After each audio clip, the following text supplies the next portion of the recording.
Okay, അപ്പോൾ കഴിഞ്ഞ ക്ലാസ്സിൽ നമ്മളിതിൻ്റെ തിയറിയാണ് കണ്ടത്. സ്റ്റേറ്റ്മെൻറ്റ് ഓഫ് എഫെയറിൻ്റെ തിയറി കണ്ടു. അപ്പോൾ ഈ ക്ലാസ്സിൽ നമുക്കതിൻ്റെ പ്രോബ്ലം ചെയ്യണം. ഓക്കെ, അപ്പോൾ പ്രോബ്ലം ചെയ്യുന്നതിന് മുൻപായിട്ട് ഒന്നും കൂടി ഞാൻ റിമൈൻഡ് ചെയ്യാണ്. സ്റ്റേറ്റ്മെൻറ്റ് ഓഫ് എഫെയർ ആണ് നമ്മുടെ ടോപ്പിക്ക്. ഓക്കെ, അപ്പോൾ ഇത് നിങ്ങൾ ഇതൊന്നും എന്താണ് എഴുതി വെക്കണം എന്നില്ല, നമ്മൾ ഒന്ന് ശ്രദ്ധിച്ചാൽ മതി. It is prepared to ascertain capital കാണാൻ വേണ്ടിയിട്ടാണ് നമ്മളെന്ത് ഉണ്ടാക്കുന്നത്, സ്റ്റേറ്റ്മെൻറ്റ് ഓഫ് എഫെയർ തയ്യാറാക്കുന്നത് അല്ലേ.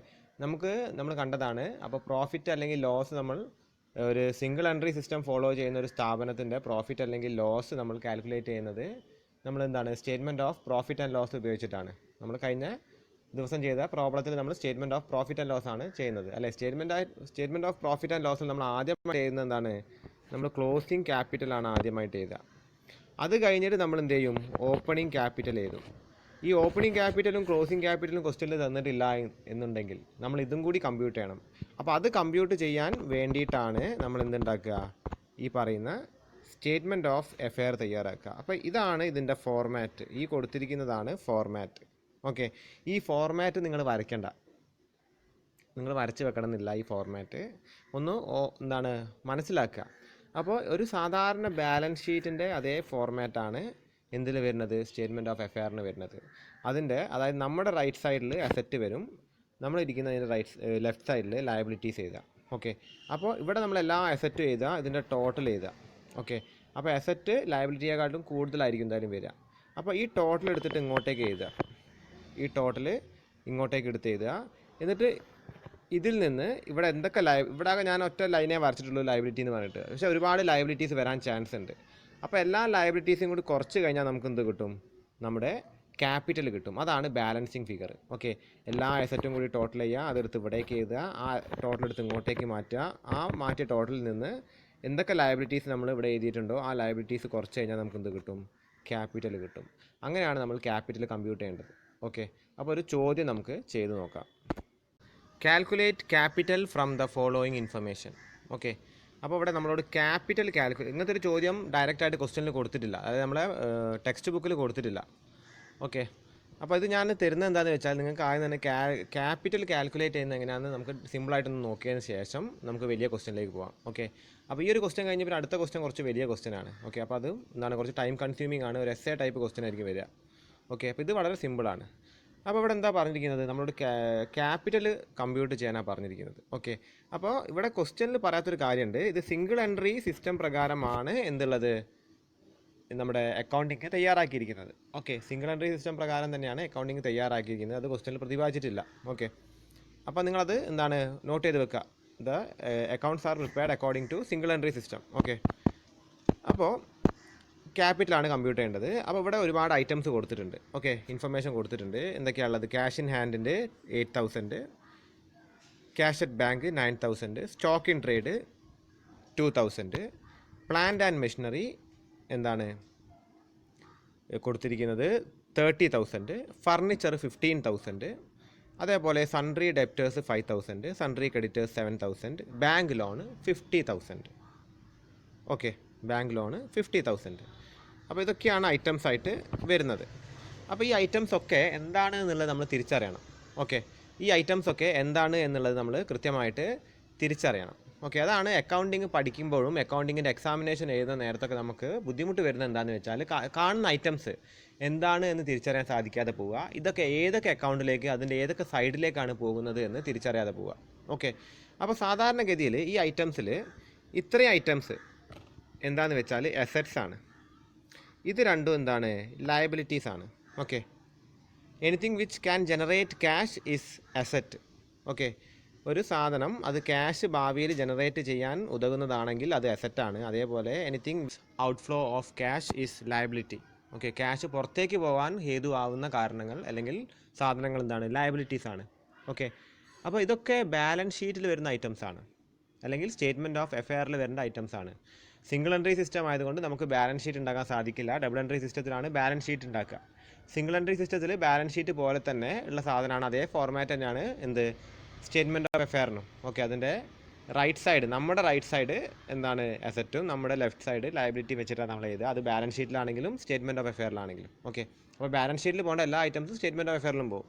അപ്പോൾ ഈ അസറ്റ്സ് കംപ്ലീറ്റ് എങ്ങോട്ട് പോകും, സ്റ്റേറ്റ്മെൻറ്റ് ഓഫ് എഫെയറിൻ്റെ അസറ്റ് സൈഡിലേക്ക് പോകും. ഈ രണ്ട് ലയബിലിറ്റീസ് സ്റ്റേറ്റ്മെൻറ്റ് ഓഫ് എഫെയറിൻ്റെ ലയബിലിറ്റി സൈഡിലേക്ക് പോകും. അപ്പോൾ ഓരോ ഐറ്റം എന്താണെന്ന് നോക്കാം. Cash in hand, cash short term അസറ്റാണ്. ക്യാഷ് അറ്റ് ബാങ്ക് അത് ഷോർട്ട് ടേം അസറ്റാണ്. പെട്ടെന്ന് നമ്മളെ കയ്യിൽ നിന്നാണ് വന്ന് പോയിക്കൊണ്ടിരിക്കുന്ന അസറ്റാണ്. ക്യാഷ് അല്ല, ക്യാഷ് എപ്പോഴും നമ്മളെ കയ്യിൽ എപ്പോഴും നിൽക്കില്ല, അത് വന്ന് പോയിക്കൊണ്ടിരിക്കും. ഓക്കെ, അതിനുകൊണ്ട് അത് ഷോർട്ട് ടേം അസറ്റാണ്. Stock in trade, stock in trade നമ്മൾ വിൽക്കാൻ വെച്ചിരിക്കുന്ന സാധനം, വിൽക്കാനായിട്ട് വെച്ചിരിക്കുന്ന സ്റ്റോക്ക്, അതെന്താണ് നമ്മുടെ അസറ്റാണ്. അതും എന്താണ് ഷോർട്ട് ടേം അസറ്റാണ്. ഓക്കെ, പ്ലാന്റ് ആൻഡ് മെഷീനറി എന്താണ് ലോങ് ടേം അസറ്റാണ്. അതേപോലെ ഫർണിച്ചർ എന്താണ് ലോങ് ടേം അസറ്റാണ്. അതേപോലെ സൺട്രി ഡെപ്റ്റേഴ്സ് ഇത് എന്താണ് ഷോർട്ട് ടേം അസറ്റിൻ്റെ ഗണത്തിലാണ് സൺട്രി ഡെപ്റ്റേഴ്സ് എപ്പോഴും വരിക. ഓക്കെ, അപ്പോൾ അത് കഴിഞ്ഞിട്ട് ഇത് ഷോർട്ട് ടേം ലയബിലിറ്റിയാണ് സൺട്രി ക്രെഡിറ്റേഴ്സ്. ഇതെന്താണ് ലോങ് ടേം ലയബിലിറ്റിയാണ് ബാങ്ക് ലോൺ. ഓക്കെ, അങ്ങനെയാണ് എന്ത് വരിക. അപ്പോൾ ഈ ചെയ്യേണ്ട കാര്യം എന്താണെന്ന് വെച്ചാൽ ഞാൻ ഷോർട്ട് ടേം ലോങ് ടേം പറഞ്ഞു. അപ്പോൾ ഈ ഷോർട്ട് ടേമിനും ലോങ് ടേമിനും നമ്മൾ വേർതിരിച്ച് ചെയ്തുക. അതായത് ഷോർട്ട് ടേം ഫുൾ എഴുതി കഴിഞ്ഞതിന് ശേഷം മാത്രമേ ലോങ് ടേം എഴുതാൻ പാടുള്ളൂ. അതാണ് അതിൻ്റെ ഒരു പ്രൊസീജിയർ. ഓക്കെ, അല്ലാന്നുണ്ടെങ്കിലും ബാലൻസ് ഒക്കെ സെയിം ആവും, അല്ലെങ്കിൽ ബാലൻസ് ഷീറ്റിൻ്റെ എന്താണ് പർപ്പസ് സാറ്റിസ്ഫൈ ചെയ്യും, പക്ഷേ എന്നാലും ആ ഒരു പ്രസൻറ്റേഷൻ മോശമാവും. ഓക്കെ, അതുകൊണ്ട് ഷോർട്ട് ടേം എല്ലാം ഒരു ഗ്രൂപ്പായിട്ട് എഴുതിയതിന് ശേഷം മാത്രമേ ലോങ് ടേം എഴുതാൻ പാടുള്ളൂ, അല്ലെങ്കിൽ വൈസ് വേഴ്സ അത് തിരിച്ച് എഴുതുക. ലോങ് ടേം ഒക്കെ എഴുതിയതിന് ശേഷം മാത്രം ഷോർട്ട് ടേം എഴുതുക. ഓക്കെ, അപ്പോൾ അസറ്റിൽ യൂസ് ചെയ്യുന്ന അതേ എന്താണ് നിയമം തന്നെ ലയബിലിറ്റിയിലും യൂസ് ചെയ്യുക. അപ്പോൾ ഇവിടെ മിസ്സിംഗ് ആയ സാധനം എന്താണ്, ക്യാപിറ്റൽ ഇല്ല. ക്യാപിറ്റൽ ലയബിലിറ്റി സൈഡിൽ വരേണ്ട സാധനമാണ്, അതാണ് നമ്മൾ കണ്ടെത്തേണ്ടത്. അപ്പോൾ നമ്മൾ എന്താ ചെയ്യേണ്ടത്, സ്റ്റേറ്റ്മെൻറ്റ് ഓഫ് എഫെയർ വരയ്ക്കുക, എന്നിട്ട് എന്ത് ചെയ്യുക, അതിൻ്റെ ബാലൻസ് കണ്ടെത്തുക, അതെന്താണ് ക്യാപിറ്റലാണെന്ന് നമ്മൾ എന്താണ് തിരിച്ചറിയും. ഓക്കെ, അതാണ് നമ്മളിവിടെ ചെയ്യാൻ പോകുന്നത്. ഓക്കെ, ഇതേപോലെ നിങ്ങൾ സ്റ്റേറ്റ്മെൻറ്റ് ഓഫ് എഫെയർ വരയ്ക്കുക. Statement of affair as on എന്ന് പറഞ്ഞാൽ ഡേറ്റ് ആണ് എഴുതേണ്ടത്. ഡേറ്റ് നമ്മുടെ ക്വസ്റ്റ്യനിലില്ല. Okay, liabilities amount, asset amount, ഇത് രണ്ട് കുറച്ച് വലുതാക്കുക. ലയബിലിറ്റീസും അസറ്റിൻ്റെയും കോളം കുറച്ച് വലുതാക്കുക. ഡേറ്റ് കോളത്തിനപ്പുറത്തേക്ക് എഴുതിയാലും കുഴപ്പം വരുന്നില്ല. ഓക്കെ, ഇവിടെ എന്താണ് ഇതിന് ആവശ്യം വരുന്നില്ല. ഈ ഡേറ്റ് കോളത്തിൻ്റെ ഈ കോളം നമുക്ക് ആവശ്യമില്ല, അതുകൊണ്ട് ലയബിലിറ്റീസ് ഇങ്ങോട്ടേക്ക് നീട്ടി എഴുതാം. ഓക്കെ, അപ്പോൾ അസറ്റ്സിൻ്റെ സൈഡിൽ ആദ്യം തന്നെ ഞാനിവിടെ കറണ്ട് അസറ്റാണ് എഴുതുന്നത്. ഓക്കെ ഓക്കെ അപ്പോൾ നമ്മളിവിടെ അസറ്റ്സ് കറണ്ട് അസറ്റ് ഫുൾ എഴുതി, ക്യാഷ് ഇൻ ഹാൻഡ് എഴുതി, ക്യാഷ് അറ്റ് ബാങ്ക് എഴുതി, stock in trade, sundry debtors. ഇവിടെ അതിൻ്റെ എമൗണ്ട് ഒക്കെ നമ്മൾ എഴുതിയിട്ടുണ്ട്. 8,000, 9,000, 2,000, 5,000. ഓക്കെ, അപ്പോൾ എല്ലാ കറണ്ട് അസറ്റും എഴുതിയതിന് ശേഷം പിന്നെ ലോങ് ടേം അസറ്റുകൾ അല്ലെങ്കിൽ ഫിക്സഡ് അസറ്റുകൾ എഴുതുക. ഓക്കെ, പ്ലാന്റ് ആൻഡ് മെഷീനറി,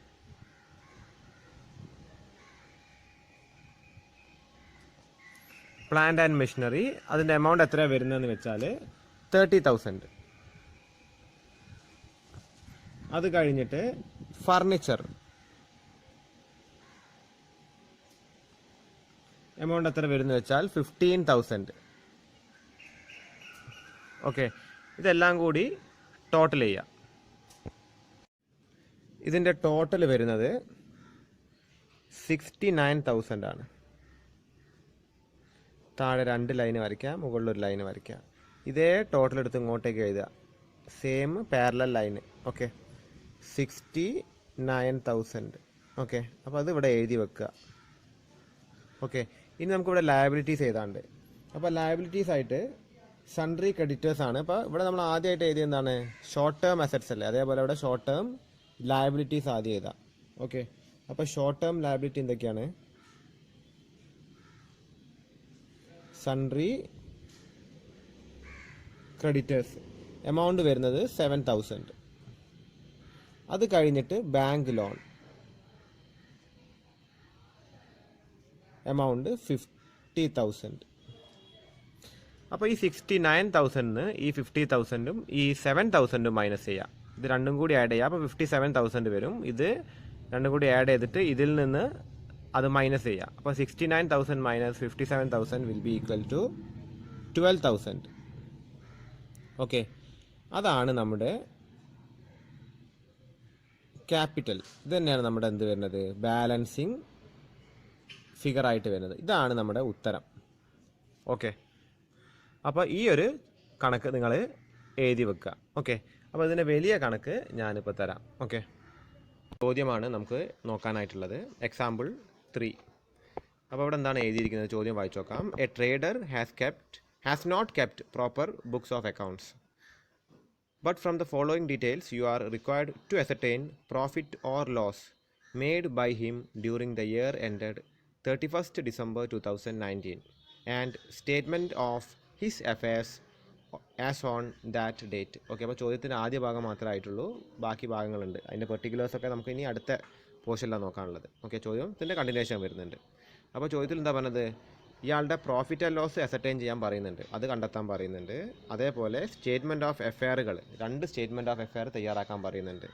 ഒന്ന് ഓപ്പണിങ്ങും പിന്നെന്താണ്, ഒന്ന് ക്ലോസിങ്ങും. അപ്പോൾ വർഷത്തിൽ ആദ്യം വരുന്ന അല്ലെങ്കിൽ തുടക്കത്തിൽ വരുന്ന സ്റ്റേറ്റ്മെൻറ്റ് ഓഫ് എഫെയർ ആണ് ഓപ്പണിംഗ് സ്റ്റേറ്റ്മെൻറ്റ് ഓഫ് എഫെയർ, പിന്നീട് വരുന്നതാണ് ക്ലോസിംഗ് സ്റ്റേറ്റ്മെൻറ്റ് ഓഫ് എഫെയർ. അപ്പോൾ ബാക്കി പോർഷൻ നമുക്ക് ചോദ്യത്തിൻ്റെ ബാക്കി പോർഷൻ നോക്കാം. ഓക്കെ, അപ്പോൾ ചോദ്യത്തിൻ്റെ കണ്ടിന്യൂഷനാണ്. അപ്പോൾ ഈ പെർട്ടിക്കുലേഴ്സ് ഒക്കെ കൊടുത്തിട്ടുണ്ട്. ഓക്കെ, അപ്പോൾ ഈ ഐറ്റംസ് ഒക്കെ എന്താണ്, ബാലൻസ് ഷീറ്റ് അല്ലെങ്കിൽ സ്റ്റേറ്റ്മെൻറ്റ് ഓഫ് എഫെയറിൽ വരേണ്ട ഐറ്റംസ് ആണ്. ക്യാഷ് ഇൻ ഹാൻഡ് എന്താണ്, അസറ്റാണ്. ക്യാഷ് അറ്റ് ബാങ്ക് അസറ്റാണ്. സ്റ്റോക്ക് ഇൻ ട്രേഡ് അസറ്റാണ്. സൺട്രി ഡെപ്റ്റർ അസറ്റാണ്. സൺട്രി ക്രെഡിറ്റർ ലയബിലിറ്റിയാണ്. പ്ലാന്റ് ആൻഡ് മെഷീനറി അസറ്റാണ്. ഫർണിച്ചർ ആൻഡ് ഫിക്സ്ചർ അസറ്റാണ്. ഓക്കെ, ഇവിടെ 2 ഡേറ്റിലുള്ള ഐറ്റംസ് കൊടുത്തിട്ടുണ്ട്. ഇത് 31/12/2018. ഇവിടെ കലണ്ടർ ഡേറ്റ് ആണ്, 31/12 ആണ് ക്ലോസിംഗ് ഡേറ്റ് ആയിട്ട് എടുത്തിരിക്കുന്നത്. ഓക്കെ, കലണ്ടർ ഡേറ്റ് ആണ്, കാര്യം എന്താണ്, ഡിസംബർ 31 ഇവിടെ എടുത്തിരിക്കുന്നത്. അതുകൊണ്ട് കലണ്ടർ ഡേറ്റ് തന്നെയാണ് അക്കൗണ്ടിങ് എന്താണ് ഇയർ ആയിട്ട് എടുത്തിരിക്കുന്നത്. ഇവിടെ എന്താണ് 31/12/2019 കൊടുത്തിട്ടുണ്ട്. അപ്പോൾ ഇതെന്താണ്, ഇത് ക്ലോസിംഗ് ആണ്. അപ്പോൾ എന്താണ്, ഇതാണ് പിന്നീട് വരുന്നത്, ഇതാണ് ഓപ്പണിങ് അല്ലേ, ഇതല്ല മുൻപ് വരുന്ന ഡേറ്റ് ഇതല്ലേ. അപ്പോൾ ആദ്യം വരുന്ന ഡേറ്റിന് ഓപ്പണിങ്ങും ഇതെന്താണ് ക്ലോസിംഗ് ആണ്. അപ്പോൾ ഈ ഐറ്റംസ് ഒക്കെ എടുത്തിട്ട് ഓപ്പണിംഗ് സ്റ്റേറ്റ്മെൻറ്റ് ഓഫ് എഫെയർ തയ്യാറാക്കുക, ഈ ഐറ്റംസ് ഒക്കെ എടുത്തിട്ട് ക്ലോസിംഗ് സ്റ്റേറ്റ്മെൻറ്റ് ഓഫ് എഫെയർ തയ്യാറാക്കുക. അപ്പോൾ ഈ പോർഷൻസ് ഒക്കെ ഞാൻ നേരത്തെ പറഞ്ഞ പോലെ എടുത്തിട്ട് എന്ത് ചെയ്യുക, ഓപ്പണിംഗ് സ്റ്റേറ്റ്മെൻറ്റ് ഓഫ് എഫെയർ തയ്യാറാക്കുക, ഓപ്പണിംഗ് സ്റ്റേറ്റ്മെൻറ്റ് ഓഫ് എഫെയർ ഇതൊക്കെ എടുത്തിട്ട് എന്ത് തയ്യാറാക്കുക, ക്ലോസിംഗ് സ്റ്റേറ്റ്മെൻറ്റ് ഓഫ് എഫെയർ. അപ്പോൾ ഇവിടെ എന്താണ് ഇല്ലാത്ത സംഗതി, നമ്മൾ എന്തിനു വേണ്ടിയിട്ട് അത് തയ്യാറാക്കുന്നത്, ഈ സ്റ്റേറ്റ്മെൻറ്റ് ഓഫ് എഫെയർ. നമുക്ക് ഇവിടെ മെയിനായിട്ട് എന്തൊക്കെയാണ് കണ്ടെത്തേണ്ടത്, നമുക്ക് ഇയാളുടെ പ്രോഫിറ്റ് കണ്ടെത്തണം, പിന്നെ നമുക്ക് ഇയാളുടെ ഫൈനലായിട്ടുള്ള സ്റ്റേറ്റ്മെൻറ്റ് ഓഫ് എഫെയർ തയ്യാറാക്കണം. നമ്മളിവിടെ 3 സ്റ്റേറ്റ്മെൻറ്റ് ഓഫ് എഫെയർ തയ്യാറാക്കും. ആദ്യം ഓപ്പണിംഗ് ക്യാപിറ്റൽ കണ്ടെത്താൻ ഒരു സ്റ്റേറ്റ്മെൻറ്റ് ഓഫ് എഫെയർ, അതിന് ഈ എല്ലാ ഇൻഫർമേഷനും നമ്മൾ യൂസ് ചെയ്യും. ഓക്കെ, അത് കഴിഞ്ഞിട്ട് ക്ലോസിംഗ് സ്റ്റേറ്റ്മെൻറ്റ് ഓഫ് എഫെയർ, അതിന് നമ്മൾ ഈ ഇൻഫർമേഷൻ യൂസ് ചെയ്യും. അത് നമ്മൾ ക്ലോസിംഗ് ക്യാപിറ്റൽ കണ്ടെത്താനാണ് എന്താണ് എടുക്കുക. ഓക്കെ, അത് കഴിഞ്ഞ് ഓക്കെ, അപ്പോൾ നമുക്ക് അഡീഷണൽ ഇൻഫർമേഷൻ നോക്കാം. During the year the trader has withdrawn ₹2000 per month to meet his family obligation. Okay, അപ്പോൾ ഇയാളുടെ വ്യക്തിപരമായ കാര്യങ്ങൾക്കായിട്ട് ഇയാൾ 2000 രൂപ വെച്ചിട്ട് വിഡ്രോ ചെയ്ത് കൊണ്ടുപോയിട്ടുണ്ട്, ഡ്രോയിങ്സ് വന്നിട്ടുണ്ട്. അതേപോലെ പ്ലാന്റ് ആൻഡ് മെഷീനറി 10% അതിന് ഡിപ്രിസിയേഷൻ വന്നിട്ടുണ്ട്. പ്ലാന്റ് ആൻഡ് മെഷീനറിക്ക് 10% ഡിപ്രിസിയേഷൻ വന്നിട്ടുണ്ട്. അതേപോലെ ഫർണിച്ചർ ആൻഡ് ഫിക്സ്ചറിന് 5% വന്നിട്ടുണ്ട്. ഓക്കെ, പിന്നെന്താണ്, 1000 രൂപ ഡെപ്റ്റേഴ്സ് ഉള്ളത് എന്തായിട്ടുണ്ട്, റിക്കവറബിൾ ആയിട്ടുണ്ട്. റിക്കവറബിൾ എന്ന് വെച്ചാൽ തിരിച്ച് കിട്ടാതെ ആയിട്ടുണ്ട്. തിരിച്ച് കിട്ടാതെ ഡെപ്റ്റർ 1000 രൂപ വന്നിട്ടുണ്ട്. അതെന്തായി എന്ന് വെച്ചാൽ ബാഡ് ഡെപ്റ്റ് ആയിട്ടുണ്ട്. ബാഡ് ഡെപ്റ്റ് എന്താണ്, എക്സ്പെൻസ് ആണ്. Okay, and A provision of 2% is created on sundry debtors. അപ്പോൾ ഇതിനായിട്ട് 2% സൺട്രി ഡെപ്റ്റേഴ്സിൽ നിന്ന് മാറ്റി വെച്ചിട്ടുണ്ട്. പ്രൊവിഷൻ ഫോർ ബാഡ് ഡെപ്റ്റ്, ഇതൊക്കെ എക്സ്പെൻസ് ആണ്. ഓക്കെ, അപ്പോൾ ഇതൊക്കെ വെച്ചിട്ട് നമ്മളോട് ആദ്യം തന്നെ ഒരു ഓപ്പണിംഗ് സ്റ്റേറ്റ്മെൻറ്റ് ഓഫ് എഫെയർ തയ്യാറാക്കാൻ പറഞ്ഞിട്ടുണ്ട്. അപ്പോൾ ഓപ്പണിംഗ് സ്റ്റേറ്റ്മെൻറ്റ് ഓഫ് തയ്യാറാക്കുമ്പോൾ ഈ ഐറ്റംസ് ഒക്കെ എടുക്കുക. ക്ലോസിംഗ് സ്റ്റേറ്റ്മെൻറ്റ് ഓഫ് എന്താണ് എഫെയർ തയ്യാറാക്കുമ്പോൾ ഈ ഐറ്റംസ് എടുക്കുക. പിന്നെ അത് കഴിഞ്ഞിട്ട് നമ്മൾ അതിൻ്റെ പ്രോഫിറ്റ് കണ്ടെത്തും. അതിന് statement of profit and loss ആണ് നമ്മൾ എന്താണ് തയ്യാറാക്കുക, എന്നാലും പഠിച്ച സാധനം. അതിനായിട്ട് നമ്മൾ എന്താണ് ഈ പറയുന്ന ഈ നമ്മുടെ ഡ്രോയിങ്സ് യൂസ് ചെയ്യും. അതേപോലെ ഡിപ്രിസിയേഷൻ വരുന്ന 10% യൂസ് ചെയ്യും. ഇതിൽ വന്ന ഫർണിച്ചർ ആൻഡ് ഫിക്സ്ചറിൽ വന്ന 5% യൂസ് ചെയ്യും. അതേപോലെ 1000 രൂപ എന്താണ് റിക്കവറബിൾ ആയിട്ടുള്ള എമൗണ്ട് എന്താണ് ബാഡ് ഡെപ്റ്റ് ആയിട്ട് എടുക്കും. പിന്നെ അതിൻ്റെ പ്രൊവിഷൻ എടുക്കും. അത് കഴിഞ്ഞ് നമ്മൾ ഫൈനലായിട്ട് ഒരു ലാസ്റ്റായിട്ടൊരു ഫൈനൽ സ്റ്റേറ്റ്മെൻറ്റ് ഓഫ് എഫെയറും തയ്യാറാക്കും. ഓക്കെ, അപ്പോൾ ഇതൊക്കെയാണ് തയ്യാറാക്കേണ്ടത്. കുറച്ച് വലിയ ചോദ്യമാണ്. അപ്പോൾ നമുക്ക് ആദ്യം തന്നെ ആദ്യത്തെ 2 സ്റ്റേറ്റ്മെൻറ്റ് ഓഫ് എഫെയർ തയ്യാറാക്കാം. ഓക്കെ, അപ്പോൾ നമ്മുടെ ഓപ്പണിംഗ് സ്റ്റേറ്റ്മെൻറ്റ് ഓഫ് എഫെയർ ആണ്. അപ്പോൾ നമ്മൾ നേരത്തെ ചെയ്ത കണക്കിൽ നമ്മൾ ചെറിയൊരു കണക്ക് നേരത്തെ ചെയ്തിട്ടുണ്ടായിരുന്നു. അതിൽ വെറും ഒരു സ്റ്റേറ്റ്മെൻറ്റ് ഓഫ് എഫെയർ മാത്രമേ ഉണ്ടാക്കാണ്ടായിരുന്നുള്ളൂ, ക്യാപിറ്റൽ മാത്രം കാണാൻ. ഇവിടെ നമുക്ക് ഓപ്പണിംഗ് ക്യാപിറ്റൽ തന്നിട്ടില്ല, ക്ലോസിംഗ് ക്യാപിറ്റൽ തന്നിട്ടില്ല. അപ്പോൾ 2 ക്യാപിറ്റലും കിട്ടിയെങ്കിൽ മാത്രമേ നമുക്ക് പ്രോഫിറ്റ് അല്ലെങ്കിൽ ലോസ് അസർട്ടൈൻ ചെയ്യാൻ സാധിക്കുള്ളൂ. അപ്പോൾ ആദ്യമായിട്ടുണ്ടാക്കിയ എന്താണ് ഓപ്പണിംഗ് സ്റ്റേറ്റ്മെൻറ്റ് ഓഫ് എഫെയർ ആണിത്. അപ്പോൾ ഇതിൽ എന്താണ് അസറ്റ് സൈഡിൽ ആദ്യം എന്താണ് എല്ലാ ഷോർട്ട് ടേം അസറ്റും എഴുതിയിട്ടുണ്ട്. Cash in hand 700, cash at bank 2500, stock in trade 25,000, sundry debtors 30,000. അത് കഴിഞ്ഞിട്ട് രണ്ട് ലോങ് ടേം അസറ്റ് എഴുതിയിട്ടുണ്ട്. 80,000 plant and machinery, furniture and fixture 30,000. Okay, അത് കഴിഞ്ഞിട്ട് ഇത് ടോട്ടൽ ചെയ്യുക. അത് ഇങ്ങോട്ടേക്ക് എടുത്ത് എഴുതുക. ഇവിടെ ആകെ ലയബിലിറ്റിയിൽ നമുക്ക് എഴുതാനുള്ളത് സൺട്രി ക്രെഡിറ്റേഴ്സ് മാത്രമേ ഉള്ളൂ. ഓക്കെ, അപ്പോൾ ഈ ടോട്ടലിൽ നിന്ന് ഈ ക്രെഡിറ്റേഴ്സിൻ്റെ എമൗണ്ട് മൈനസ് ചെയ്താൽ കിട്ടുന്നതാണ് 1,53,200. അതാണ് നമ്മുടെ ഓപ്പണിംഗ് ക്യാപിറ്റൽ, അതാണ് നമ്മുടെ ബാലൻസിങ് ഫിഗർ. അതാണ് നമ്മൾ ആദ്യമായിട്ട് കണ്ടെത്തേണ്ടത്. അപ്പോൾ നമുക്ക് ഓപ്പണിംഗ് ക്യാപിറ്റൽ കിട്ടി. ഇനി ക്ലോസിംഗ് ക്യാപിറ്റൽ കിട്ടണം. ഇനി ക്ലോസിംഗ് ക്യാപിറ്റൽ കിട്ടാനായിട്ട് ഒരു സ്റ്റേറ്റ്മെൻറ്റ് ഓഫ് എഫയറും കൂടി നിങ്ങൾ വരയ്ക്കുക. ഓക്കെ, ആദ്യം ഓപ്പണിംഗ് സ്റ്റേറ്റ്മെൻറ്റ് ഓഫ് എഫയർ വരയ്ക്കാൻ നേരത്തെ കാണിച്ചത്. ഇനി ക്ലോസിംഗ് സ്റ്റേറ്റ്മെൻറ്റ് ഓഫ് എഫയറും കൂടി ഇതേപോലെ വരയ്ക്കുക. അപ്പോൾ വരച്ചിട്ട് statement of affair as on 31st December 2019 എഴുതുക. ഓക്കെ, ഡേറ്റ് ക്ലോസിംഗ് ഡേറ്റ് എഴുതുക. എന്നിട്ട് അസറ്റ് ഒക്കെ എഴുതുക. നമ്മൾ നേരത്തെ എഴുതിയ പോലെ തന്നെ ഷോർട്ട് ടേം അസറ്റ് ഫുൾ എഴുതി. Cash in hand 850, cash at bank 3000, stock in trade 30,000, sundry debtors 40,000, plant and machinery 1,00,000, furniture and fixture 25,000. എല്ലാം കൂടി ടോട്ടൽ ചെയ്യുമ്പോൾ 1,98,850. ഈ 1,98,850 എടുത്ത് ഇങ്ങോട്ടേക്ക് എടുത്ത് എഴുതുക. ഇവിടെ നമുക്ക് നേരത്തെ പോലെ തന്നെ ക്രെഡിറ്റേഴ്സ് മാത്രമേ ലയബിലിറ്റി ആയിട്ടുള്ളൂ. ഓക്കെ, അപ്പോൾ ലയബിലിറ്റി ആയിട്ട് സൺട്രി ക്രെഡിറ്റേഴ്സ് മാത്രമേ ഉള്ളൂ. അപ്പോൾ ഈ ടോട്ടലിൽ നിന്ന് ഈ സൺട്രി ക്രെഡിറ്റേഴ്സ് മൈനസ് ചെയ്യുമ്പോൾ കിട്ടുന്ന 1,86,850 ആണ് നമ്മുടെ ക്ലോസിംഗ് ക്യാപിറ്റൽ. നമ്മുടെ ക്ലോസിംഗ് ക്യാപിറ്റൽ. അതെ, ക്ലോസിംഗ് ക്യാപിറ്റൽ. നേരത്തെ ഓപ്പണിംഗ് ക്യാപിറ്റൽ കിട്ടി, ഇപ്പോൾ നമുക്ക് ക്ലോസിംഗ് ക്യാപിറ്റൽ കിട്ടി. ഓക്കെ, അപ്പോൾ രണ്ട് ക്യാപിറ്റലും കിട്ടിക്കഴിഞ്ഞു. അപ്പോൾ ഇത് രണ്ടിനായിട്ട് നമ്മൾ രണ്ട് സ്റ്റേറ്റ്മെൻറ്റ് ഓഫ് എഫയറുകൾ വരച്ചു. ഓക്കെ, ഇനി നമുക്ക് എന്ത് കാണണം? നമുക്ക് പ്രോഫിറ്റ് കാണണം. ഓക്കെ, ഇനി നമ്മൾ അടുത്ത ടാസ്ക് എന്ന് വെച്ചാൽ പ്രോഫിറ്റ് കാണലാണ്. അപ്പോൾ പ്രോഫിറ്റ് കാണാൻ വേണ്ടി നമ്മൾ തയ്യാറാക്കിയ സ്റ്റേറ്റ്മെൻറ്റ് എന്തായിരുന്നു? നമ്മൾ ആദ്യമായിട്ട് പ്രോബ്ലം ചെയ്തത് statement of profit and loss തയ്യാറാക്കാനായിരുന്നു. അപ്പോൾ ഇനി അടുത്ത നമ്മൾ തയ്യാറാക്കേണ്ടത് statement of profit and loss ആണ്. അപ്പോൾ നമുക്ക് ഇനി പ്രോഫിറ്റ് അല്ലെങ്കിൽ ലോസ് ആണ് കണ്ടെത്തേണ്ടത്. ഓക്കെ, നമ്മുടെ ചോദ്യത്തിൻ്റെ ഫസ്റ്റ് ടാസ്ക് നമ്മൾ കംപ്ലീറ്റ് ചെയ്തു. ഇനി സെക്കൻഡ് ടാസ്ക് ആണ്. അതെന്താണ്? പ്രോഫിറ്റ് അല്ലെങ്കിൽ ലോസ് ആണോ എന്നുള്ളത് കണ്ടെത്തണം, അല്ലേ? അപ്പോൾ പ്രോഫിറ്റ് അല്ലെങ്കിൽ ലോസ് ആണോ എന്ന് കണ്ടെത്താൻ നമുക്ക് ബുദ്ധിമുട്ടുണ്ടായിരുന്നു. കാര്യം നമുക്ക് ഓപ്പണിംഗ് ക്യാപിറ്റലും ക്ലോസിംഗ് ക്യാപിറ്റലും നമ്മുടെ കയ്യിലില്ലായിരുന്നു. ഓക്കെ, അപ്പോൾ അത് നമുക്ക് എന്താണ്? Statement of affair, opening statement of എഫയറും ക്ലോസിംഗ് സ്റ്റേറ്റ്മെൻറ്റ് ഓഫ് എഫയറും ഉണ്ടാക്കിയിട്ട് നമുക്ക് ക്ലോസിംഗ് ക്യാപിറ്റലും ഓപ്പണിംഗ് ക്യാപിറ്റലും കിട്ടിയിട്ടുണ്ട്. ഇനി നമുക്ക് പ്രോഫിറ്റ് ആണ് വേണ്ടത്. ഓക്കെ, അപ്പോൾ അതിനായിട്ട് നമ്മൾ എന്താണ്? Statement of profit and loss ആണ് തയ്യാറാക്കുക. നിങ്ങൾക്ക് അറിയാവുന്നതാണ്. ഓക്കെ, അപ്പോൾ ഇതിൽ നമ്മൾ ആദ്യമായിട്ട് എന്താ ചെയ്ത്? ഇവിടെ ആദ്യമായിട്ട് ക്ലോസിംഗ് ക്യാപിറ്റൽ എഴുതുക. Closing capital. അപ്പോൾ ക്ലോസിംഗ് ക്യാപിറ്റൽ എത്ര നമുക്ക് വരുന്നത്? 1,86,850.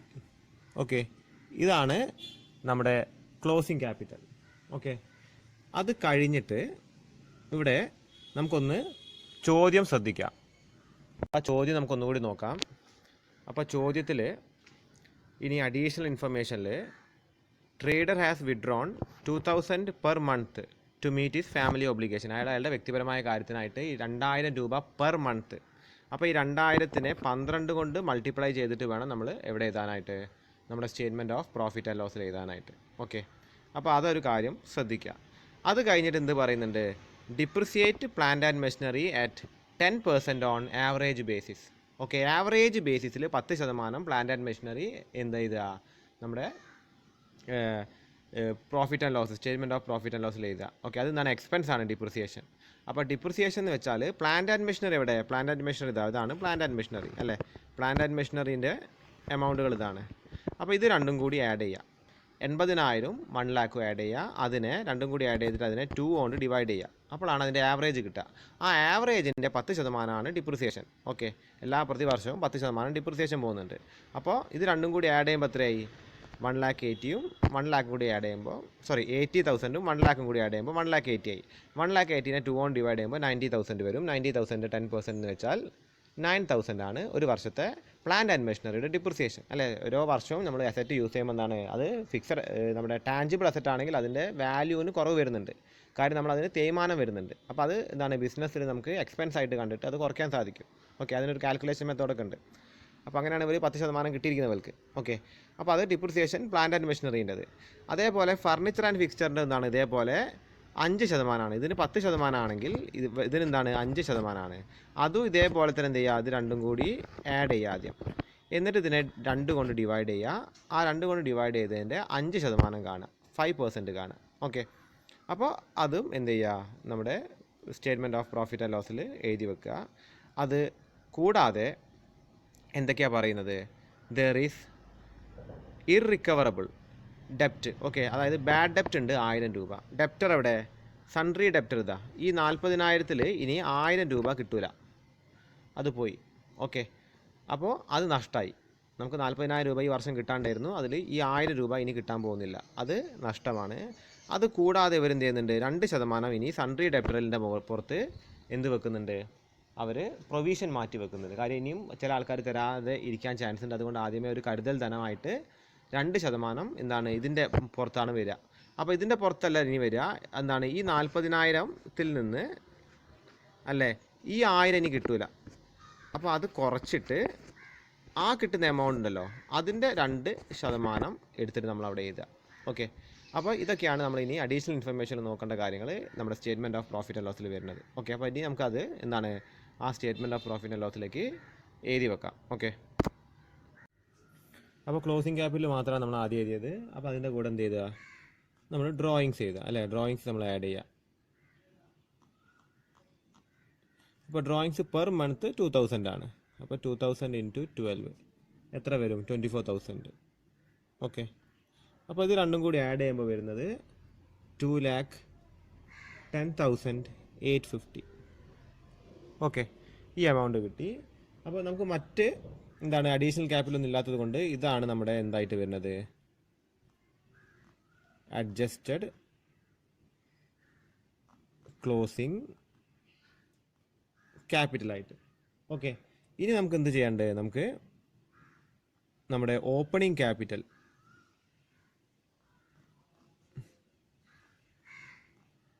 ലെസ് ചെയ്യാനായിട്ടുണ്ട്. അപ്പോൾ ഓപ്പണിംഗ് ക്യാപിറ്റൽ എത്ര വരുന്നത്, 1,53,200. ഓക്കെ, അപ്പോൾ അത് ലെസ് ചെയ്യുമ്പോൾ കിട്ടുന്നതാണ് 57,650. അപ്പോൾ ഇതാണ് നമ്മുടെ ഗ്രോസ് പ്രോഫിറ്റ്, നമ്മുടെ ഗ്രോസ് പ്രോഫിറ്റ് ഇതാണ്. ഓക്കെ, അപ്പോൾ അത് കഴിഞ്ഞിട്ട് നമ്മൾ എന്ത് ചെയ്യാന്ന് വെച്ച് കഴിഞ്ഞാൽ നമ്മൾ പിന്നെ ഡിപ്രിസിയേഷൻ അതേപോലെ മറ്റ് എക്സ്ട്രാ എക്സ്പെൻസുകൾ ഉണ്ടെങ്കിൽ ലെസ് ചെയ്യുക, എക്സ്ട്രാ ഇൻകം ഉണ്ടെങ്കിൽ ആഡ് ചെയ്യുക. ഇവിടെ എക്സ്ട്രാ ഇൻകം ഒന്നും വരുന്നില്ല, എക്സ്ട്രാ എക്സ്പെൻസ് വരുന്നുണ്ട്, ഡിപ്രിസിയേഷൻ വരുന്നുണ്ട്, ബാഡ് ഡെപ്റ്റ് വരുന്നുണ്ട്, പ്രൊവിഷൻ ഫോർ ബാഡ് ഡെപ്റ്റ് വരുന്നുണ്ട്. ഓക്കെ, ഫസ്റ്റ് തന്നെ ഡിപ്രിസിയേഷൻ. ഓക്കെ, അപ്പോൾ ഡിപ്രിസിയേഷൻ 2 വരുന്നുണ്ട്, ഒന്ന് പ്ലാന്റിന് വരുന്നുണ്ട്. അപ്പോൾ പ്ലാന്റിന് എങ്ങനെയാണ് വരുന്നതെന്ന് വെച്ചാൽ 80,000 plus 1 lakh, 80,000 plus 1 lakh divided by 2 into 10/100. ഇതാണ് പെർസെൻറ്റേജ്. അതായത് 80,000 ആണ്, 80,000 plus 1 lakh divided by 2 into 10/100. 10/100 വെച്ചാൽ അങ്ങനെ നമ്മൾ പെർസെൻറ്റേജ് കാണാം. അപ്പോൾ എത്ര വരിക എന്ന് വെച്ചാൽ ഇത് 9,000 വരും. അത് കഴിഞ്ഞിട്ട് ഫർണിച്ചർ ആൻഡ് ഫിക്സ്ചർ, എഫ് എന്നാണ് എഴുതിയത് കേട്ടോ, ഷോർട്ടായിട്ട് എഴുതിയാണ്. ഫർണിച്ചർ ആൻഡ് ഫിക്സ്ചർ എത്രയാണ് എമൗണ്ട് വരുന്നത്, ഫർണിച്ചർ ആൻഡ് ഫിക്സ്ചറിൻ്റെ എമൗണ്ട് 30,000 പ്ലസ്, ഇവിടെ ചെറിയ എഴുത്തിൽ വന്നൊരു മിസ്റ്റേക്ക് കൊണ്ടാണ് വെട്ടിയത്, താഴെ എഴുതിയിട്ടുണ്ട്. Furniture and fixture 30,000 plus 25,000 divided by 2 കേട്ടോ, ഡിവൈഡഡ് ബൈ 2 ഇൻറ്റു 5/100. ആകെ എത്രയെന്ന് വെച്ചാൽ 1375 വരും. ഓക്കെ, അത് കഴിഞ്ഞിട്ട് പിന്നെ ബാഡ് ഡെപ്റ്റ് വരുന്നുണ്ട്. ബാഡ് ഡെപ്റ്റ് 1000 rupees ആണ് വരുന്നത്. അതേപോലെ provision for bad ഡെപ്റ്റ്, provision for bad ഡെപ്റ്റ് അതെത്രയാണ് വരിക എന്ന് വെച്ചാൽ 40,000 ആണ് ക്ലോസിംഗ് ബാഡ് ഡെപ്റ്റിൻ്റെ എമൗണ്ട്. അതിൽ 1000 എന്താണ് പോയി, ഇനി കിട്ടില്ല. അതിൻ്റെ 2% കാണാം, 2/100. ഓക്കെ, അപ്പോൾ അത് എത്ര വരും എന്ന് വെച്ചാൽ 780 വരും. ഓക്കെ, അപ്പോൾ ഇതെല്ലാം കൂടി ആഡ് ചെയ്യുക, ഇത് 4 കൂടി ആഡ് ചെയ്യുക, എത്ര വരും എന്ന് വെച്ചാൽ 12,155. അപ്പോൾ ഈ എമൗണ്ട് ലെസ് ചെയ്യേണ്ട എമൗണ്ടാണ്. ഈ എമൗണ്ടിൽ നിന്ന് ഇതും ലെസ് ചെയ്യേണ്ട എമൗണ്ടാണ്. ഈ എമൗണ്ടിൽ നിന്ന് ഈ എമൗണ്ട് ലെസ് ചെയ്യുക. അപ്പോൾ എത്ര വരും എന്ന് വെച്ചാൽ 45,495. ഇതാണ് നമ്മുടെ നെറ്റ് പ്രോഫിറ്റ്. ഓക്കെ, ഇനി നമുക്കൊരു ഫൈനലായിട്ട് എന്താണ് ഒരു സ്റ്റേറ്റ്മെൻറ്റ് ഓഫ് എഫെയറും കൂടി തയ്യാറാക്കിയാൽ മതി. അപ്പോൾ അതിൽ നമ്മൾ നേരത്തെ കണ്ട അപ്പോൾ നമ്മുടെ ഫൈനൽ സ്റ്റേറ്റ്മെൻറ്റ് ഓഫ് എഫെയർ ആണ് ഇത്. ഫൈനലാണ്. ഓക്കെ, അപ്പോൾ ഇത് കണ്ടു കഴിഞ്ഞാൽ എന്താണ് ആ സ്ഥാപനത്തിൻ്റെ ഫിനാൻഷ്യൽ പൊസിഷൻ മനസ്സിലാവണം. ഓക്കെ, നമ്മൾ ആദ്യം 2 സ്റ്റേറ്റ്മെൻറ്റ് ഓഫ് എഫെയർ തയ്യാറാക്കിയിട്ടുണ്ട് ഇതേ ചോദ്യത്തിൽ. നമ്മൾ എന്തിനു വേണ്ടിയിട്ടെന്ന് വെച്ചാൽ നമ്മൾ ഓപ്പണിംഗ് ക്യാപിറ്റലും ക്ലോസിംഗ് ക്യാപിറ്റലും കണ്ടെത്താൻ വേണ്ടിയിട്ടാണ് നമ്മൾ ആദ്യമായിട്ട് 2 സ്റ്റേറ്റ്മെൻറ്റ് ഓഫ് എഫെയർ തയ്യാറാക്കിയത്. ഇത് നമ്മൾ ഫിനാൻഷ്യൽ പൊസിഷൻ അറിയാൻ വേണ്ടി മാത്രം ഒരു ഫൈനൽ സ്റ്റേറ്റ്മെൻറ്റ് ഓഫ് എഫെയർ തയ്യാറാക്കുകയാണ്. ഓക്കെ, അപ്പോൾ ഇനി നമ്മൾ അസറ്റ് സൈഡിൽ എന്താണ് എല്ലാ അസറ്റ്സും എഴുതുക. അപ്പോൾ ആദ്യം തന്നെ ക്യാഷ് ഇൻ ഹാൻഡ് എഴുതുക. ഓക്കെ, അപ്പോൾ ക്യാഷ് ഇൻ ഹാൻഡ് വരുന്നത് അതിൻ്റെ ഫൈനൽ എമൗണ്ട്, അതായത് രണ്ടാമത് നമ്മൾ സ്റ്റേറ്റ്മെൻറ്റ് ഓഫ് എഫെയർ ഉണ്ടാക്കിയ എമൗണ്ടുകളാണ് ഇവിടെ എഴുതേണ്ടത്. ഓക്കെ, നമ്മൾ ആദ്യം ഉണ്ടാക്കിയ സ്റ്റേറ്റ്മെൻറ്റ് ഓഫ് എഫെയറിലുള്ള എമൗണ്ടുകളല്ല എഴുതേണ്ടത്. അപ്പോൾ ഇവിടെ എത്രയാണ് 850 ക്യാഷ് ഇൻ ഹാൻഡ് വരുന്നത്. ഓക്കെ, അത് കഴിഞ്ഞിട്ട് ക്യാഷ് അറ്റ് ബാങ്ക്. അപ്പോൾ അത് ക്യാഷ് അറ്റ് ബാങ്ക് വരുന്നത് 3000 ആണ്. ഓക്കെ, ക്യാഷ് അറ്റ് ബാങ്ക് വരുന്നത് 3000 ആണ്. അത് കഴിഞ്ഞിട്ട് സ്റ്റോക്ക് ഇൻ ട്രേഡ്, അതായത് നേരത്തെ പറഞ്ഞ പോലെ നമ്മൾ ക്ലോസിംഗ് ക്യാപിറ്റൽ കണ്ടെത്താൻ വേണ്ടി ഉപയോഗിച്ച സ്റ്റേറ്റ്മെൻറ്റ് ഓഫ് എഫെയറിൽ ഉപയോഗിച്ച എന്താണ് അസറ്റും ലയബിലിറ്റീസ് ആണ് ഇവിടെ എഴുതേണ്ടത്. ഓക്കെ, അപ്പോൾ സ്റ്റോക്ക് ഇൻ ട്രേഡ് എത്ര വരുന്നതെന്ന് വെച്ചാൽ 30,000 ആണ് സ്റ്റോക്ക് ഇൻ ട്രേഡ് വരുന്നത്. അത് കഴിഞ്ഞിട്ട് പിന്നെ വരുന്നത് സൺട്രി ഡെപ്റ്റേഴ്സ് ആണ്. ഈ സൺട്രി ഡെപ്റ്റേഴ്സിൽ ചില അഡ്ജസ്റ്റ്മെൻറ്റുകളുണ്ട്. ഓക്കെ, അപ്പോൾ നമ്മൾ ആ 40,000 ഇന്നർ കോളത്തിൽ എഴുതുക. 40,000 ഇന്നർ കോളത്തിൽ എഴുതുക. ഇവിടെ എഴുതുക ലെസ് ബാഡ് ഡെപ്റ്റ്. ഓക്കെ, ലെസ് ബാഡ് ഡെപ്റ്റ് എന്ന് എഴുതുക. അപ്പോൾ ബാഡ് ഡെപ്റ്റ് എത്ര വരുന്നത് 1000. ഓക്കെ, അപ്പോൾ 40,000 നിന്ന് 1000 rupees ബാഡ് ഡെപ്റ്റ് മൈനസ് ചെയ്യുക. അപ്പോൾ എത്ര എമൗണ്ട് വരും 39,000 വരും. ഓക്കെ, ആ 39,000 നിന്ന് പ്രൊവിഷൻ ഫോർ ബാഡ് ഡെപ്റ്റ് മൈനസ് ചെയ്യുക. ഓക്കെ, പ്രൊവിഷൻ ഫോർ ബാഡ് ഡെപ്റ്റ് എന്ന് എഴുതുക. ഓക്കെ, അതും ഈ 39,000 നിന്ന് മൈനസ് ചെയ്യുക. അത് എത്ര വരുന്നത് 780. ഓക്കെ, അപ്പോൾ അത് മൈനസ് ചെയ്ത് കഴിഞ്ഞാൽ ഇതിൽ നിന്ന് ഇത് മൈനസ് ചെയ്തിട്ട് എമൗണ്ട് ഇവിടെ എഴുതുക. എമൗണ്ട് എത്ര വരിക എന്ന് വെച്ചാൽ 38,220. ഓക്കെ, അപ്പോൾ അതവിടെ കഴിഞ്ഞു. അത് കഴിഞ്ഞിട്ട് നമുക്ക് പ്ലാന്റ് ആൻഡ് മെഷീനറി വരുന്നുണ്ട്. പ്ലാന്റ് ആൻഡ് മെഷീനറി ഇന്നർ കോളത്തിൽ എമൗണ്ട് എഴുതുക. 1 lakh ആണ് പ്ലാന്റ് ആൻഡ് മെഷീനറിൻ്റെ എമൗണ്ട്. അതിൽ നിന്ന് എന്ത് ലെസ് ചെയ്യാനുണ്ട്, ഡിപ്രിസിയേഷൻ ലെസ് ചെയ്യാനുണ്ട്. ഡിപ്രിസിയേഷൻ ലെസ് ചെയ്യുക. എത്ര ഡിപ്രിസിയേഷൻ വരുന്നത് 9,000 ആണ് ഡിപ്രിസിയേഷൻ ലെസ് ചെയ്യേണ്ടത്. അപ്പോൾ ലെസ് ചെയ്യുമ്പോൾ വരുന്നത് 91,000 ഇവിടെ എടുത്ത് എഴുതുക. ഓക്കെ, ഇനി അത് കഴിഞ്ഞു. ഇനി അടുത്തതായിട്ട് furniture and fixture. Furniture and fixture എന്ന് എഴുതുക. ഇവിടെ 25,000 ഫൈനൽ എമൗണ്ട്, അതായത് ക്ലോസിംഗ് ബാലൻസ് അല്ലെങ്കിൽ ക്ലോസിംഗ് സ്റ്റേറ്റ്മെൻറ്റ് ഓഫ് എഫെയറിൽ നമ്മൾ ഉണ്ടാക്കിയ 25,000 തന്നെ എഴുതുക. ലെസ് എന്ത് ചെയ്യുക, അവിടെയും ഡിപ്രിസിയേഷൻ വരുന്നുണ്ട്. ഡിപ്രിസിയേഷൻ എത്രയാണ് വരുന്നതെന്ന് വെച്ചാൽ 1375 ആണ് ഡിപ്രിസിയേഷൻ വരുന്നത്. അത് ലെസ് ചെയ്യുക. എമൗണ്ട് എടുത്തിട്ട് ഇവിടേക്ക് എഴുതുക 23,625 ആണ് എമൗണ്ട് വരുന്നത്. ഓക്കെ, അപ്പോൾ ഇത്രയും എമൗണ്ട്സ് ഒക്കെ എന്താണ് അസറ്റ് സൈഡിൽ വന്നു. എന്ത് ചെയ്യാന്ന് വെച്ച് കഴിഞ്ഞാൽ ഇതിൻ്റെ ടോട്ടൽ എടുത്ത് താഴെ എഴുതുക. 1,86,695. ഓക്കെ, ഇതേ ടോട്ടൽ ഇങ്ങോട്ടേക്ക് ട്രാൻസ്ഫർ ചെയ്യല്ല വേണ്ടത്. ഇതേ ടോട്ടൽ ഇവിടെ വരുന്നുണ്ടോ എന്ന് നോക്കുക. ഓക്കെ, അതാണ് നമ്മൾ ഫിനാൻഷ്യൽ പൊസിഷൻ ചെയ്യുമ്പോൾ കാണേണ്ടത്. ഓക്കെ, അപ്പോൾ നമ്മൾ നോക്കുക. ഇവിടെ ലയബിലിറ്റി സൈഡിൽ നമുക്ക് സൺട്രി ക്രെഡിറ്റേഴ്സ് ഉണ്ട്.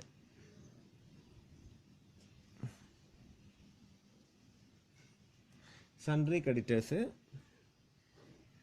12,000 ഉണ്ട്. ഓക്കെ, അത് കഴിഞ്ഞിട്ട് നമ്മുടെ ഓപ്പണിംഗ് ക്യാപിറ്റൽ എഴുതുക. ക്ലോസിംഗ് അല്ല, ഓപ്പണിംഗ് ക്യാപിറ്റലാണ് എഴുതേണ്ടത്. ഓക്കെ, അപ്പോൾ ഓപ്പണിംഗ് ക്യാപിറ്റൽ എത്ര വരുന്നതെന്ന് വെച്ചാൽ അത് ഇന്നർ കോളത്തിൽ 1,53,200. ഓക്കെ, നിലവിൽ ഈ വർഷം ഇയാൾക്ക് കിട്ടിയ പ്രോഫിറ്റ് എത്രയാണെന്ന് വെച്ചാൽ ഇതിലേക്ക് ആഡ് ചെയ്ത് കൊടുക്കുക. ഞാൻ പറഞ്ഞിട്ടുണ്ട് പ്രോഫിറ്റ് എങ്ങോട്ടേക്കാണ് ആഡ് ആവുക, ക്യാപിറ്റലിലേക്കാണ് ആഡ് ആവുക. കാരണം ഓണറിൻ്റെ അക്കൗണ്ടാണ് ക്യാപിറ്റൽ. അപ്പോൾ പ്രോഫിറ്റ് ആരുടെ അടുത്തേക്കാണ് പോവുക, ഓണറിൻ്റെ അടുത്തേക്കാണ് പോവുക. ഓക്കെ, അപ്പോൾ ആഡ് നെറ്റ് പ്രോഫിറ്റ് ആഡ് ചെയ്ത് കൊടുക്കുക. എത്രയാണ് വരുന്നത്? 45,495. നമ്മൾ നേരത്തെ കാൽക്കുലേറ്റ് ചെയ്തതാണ്. അപ്പോൾ ആ പ്രോഫിറ്റ് ആഡ് ചെയ്യുക. അപ്പോൾ എമൗണ്ട് വരുന്നത് 1,98,695. ഓക്കെ, അതിൽ നിന്ന് ഡ്രോയിങ്സ് ലെസ് ചെയ്യുക. എത്ര എമൗണ്ട് വരിക? 24,000. ഓക്കെ, അപ്പോൾ അത് ലെസ് ചെയ്യുമ്പോൾ എത്ര വരുന്നത്? 1,74,695. ഈ രണ്ട് എമൗണ്ടും കൂടി ആഡ് ചെയ്തിട്ട് താഴെ എഴുതുക. ഓക്കെ, എമൗണ്ട് എത്രയാണ് വരുന്നതെന്ന് വെച്ചാൽ 1,86,695. ഓക്കെ, അപ്പോൾ അസറ്റ് സൈഡും ലയബിലിറ്റി സൈഡും നമ്മൾ ആഡ് ചെയ്ത് നോക്കുന്ന നേരത്ത് രണ്ട് സൈഡും ഈക്വൽ ആയിട്ടാണ് കാണിക്കുന്നത്. അതുകൊണ്ട് തന്നെ നമ്മൾ ഇതുവരെ ചെയ്ത കണക്ക് ശരിയായിട്ടാണ് അനുമാനിക്കേണ്ടത്. ഓക്കെ, അപ്പോൾ ഇതാണ് സ്റ്റേറ്റ്മെൻറ്റ് ഓഫ് എഫെയർ നമ്മൾ തയ്യാറാക്കുന്നത്. നമുക്ക് ക്യാപിറ്റൽ കണ്ടെത്താൻ യൂസ് ചെയ്യും, അതേപോലെ ഫിനാൻഷ്യൽ പൊസിഷൻ കണ്ടെത്താൻ നമ്മൾ ഇതേപോലെ യൂസ് ചെയ്യും. ഓക്കെ, അപ്പോൾ ഇവിടെ നോക്കുക, ഡെപ്റ്റേഴ്സിൻ്റെ പുറത്ത് എപ്പോഴും ബാഡ് ഡെപ്റ്റ് ഉണ്ടെങ്കിൽ അത് മൈനസ് ചെയ്യുക. അതേപോലെ പ്രൊവിഷൻ ഫോർ ബാഡ് ഡെപ്റ്റ് ഉണ്ടെങ്കിലും മൈനസ് ചെയ്തിട്ടാവണം നമ്മൾ ഫൈനൽ ആയിട്ട് വരുന്ന സ്റ്റേറ്റ്മെൻറ്റ് ഓഫ് എഫെയറിൽ എഴുതേണ്ടത്. അതേപോലെ ഫൈനൽ ആയിട്ടുള്ള സ്റ്റേറ്റ്മെൻറ്റ് ഓഫ് എഫെയറിൽ എന്തെങ്കിലും ഫിക്സഡ് അസറ്റിൻ്റെ പുറത്ത് ഡിപ്രിസിയേഷൻ വരികയാണെങ്കിൽ അത് മൈനസ് ചെയ്യണം. ഓക്കെ, അതേപോലെ നമ്മൾ ഓപ്പണിംഗ് ക്യാപിറ്റലാണ് ആദ്യമായിട്ട് ഇവിടെ എഴുതേണ്ടത്. അതിൻ്റെ കൂടെ നമ്മൾ നെറ്റ് പ്രോഫിറ്റ് ഉണ്ടെങ്കിൽ ആഡ് ചെയ്യുക, നെറ്റ് ലോസ് ആണെങ്കിൽ മൈനസ് ചെയ്യുക. നെറ്റ് പ്രോഫിറ്റ് ഉണ്ടെങ്കിൽ ആഡ് ചെയ്യുക, നെറ്റ് ലോസ് ആണെങ്കിൽ ഇവിടെ മൈനസ് ചെയ്യുക. ഡ്രോയിങ്സ് ലെസ് ചെയ്യുക. അതേപോലെ അഡീഷണൽ ക്യാപിറ്റൽ ഉണ്ടെങ്കിൽ അത് ആഡ് ചെയ്യും വേണം. ഡ്രോയിങ്സ് മാത്രമേ നമ്മളെ ക്വസ്റ്റ്യനിലുള്ളൂ. അഡീഷണൽ ക്യാപിറ്റൽ ഉണ്ടായിരുന്നെങ്കിൽ അതെന്ത് ചെയ്യുക, അത് ആഡ് ചെയ്യുക. അപ്പോൾ ഡ്രോയിങ്സ് ആയതുകൊണ്ട് ഇത് ലെസ്സാണ് ചെയ്യേണ്ടത്. ഓക്കെ, അപ്പോൾ ഇങ്ങനെയാണ് നമ്മൾ ഒരു വലിയൊരു ചോദ്യം ചെയ്യേണ്ടത് ഈ ഒരു സ്റ്റേറ്റ്മെൻറ്റ് ഓഫ് എഫെയർ പ്രകാരം. ഓക്കെ, അപ്പം മനസ്സിലായിട്ടുണ്ടാവുമെന്ന് കരുതുന്നു. ഓക്കെ, അപ്പോൾ നിങ്ങളൊന്ന് റിപ്പീറ്റ് ചെയ്ത് കഴിഞ്ഞാൽ നിങ്ങൾക്ക് കുറച്ചും കൂടി ക്ലിയർ ആകും. ഓക്കെ, അതായത് നിങ്ങൾ ചെയ്യുന്നത് ഒന്നും കൂടി നിങ്ങൾ ചെയ്ത പോലെ തന്നെ ഒന്നും കൂടി ഒന്ന് റഫിൽ ചെയ്ത് നോക്കുക. അപ്പോൾ കുറച്ചും കൂടി അത് ക്ലിയർ ആയിട്ട് വരും. ഓക്കെ.